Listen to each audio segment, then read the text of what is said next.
Welcome to Reading, everyone. Today we are going to start our new text called Hurricanes by Weather Whiz Kids.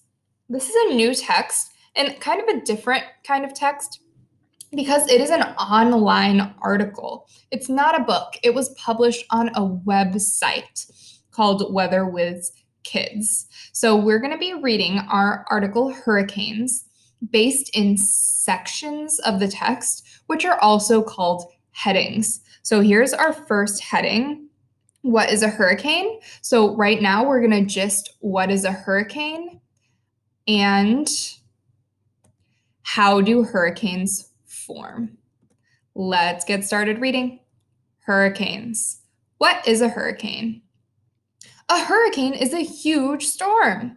It can be up to 600 miles across and have strong winds spiraling inward and upward at speeds of 75 to 200 miles per hour. Each hurricane usually lasts for over a week, moving 10 to 20 miles per hour over the open ocean.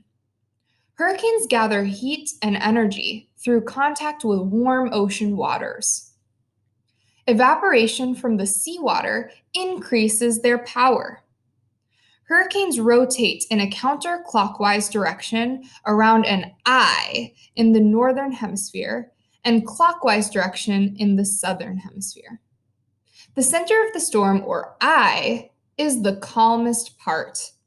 It has only light winds and fair weather. When they come onto land, the heavy rain, strong winds, and large waves can damage buildings, trees, and cars.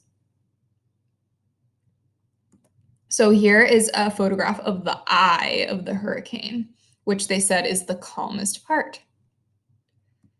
Now we're going to read our next heading. How do hurricanes form? Hurricanes only form over really warm ocean water of 80 degrees Fahrenheit or warmer. The atmosphere, the air, must cool off very quickly the higher you go. Also, the wind must be blowing in the same direction and at the same speed to force air upward from the ocean surface. Winds flow outward above the storm, allowing the air below to rise. Hurricanes typically form between 5 to 15 degrees latitude north and south of the equator. The Coriolis force is needed to create the spin in the hurricane, and it becomes too weak near the equator, so hurricanes can never form there. So here's a picture that goes along with what we were just reading about. If you want to check it out, you can pause the video and read the labels on this picture. It says, what does a hurricane need?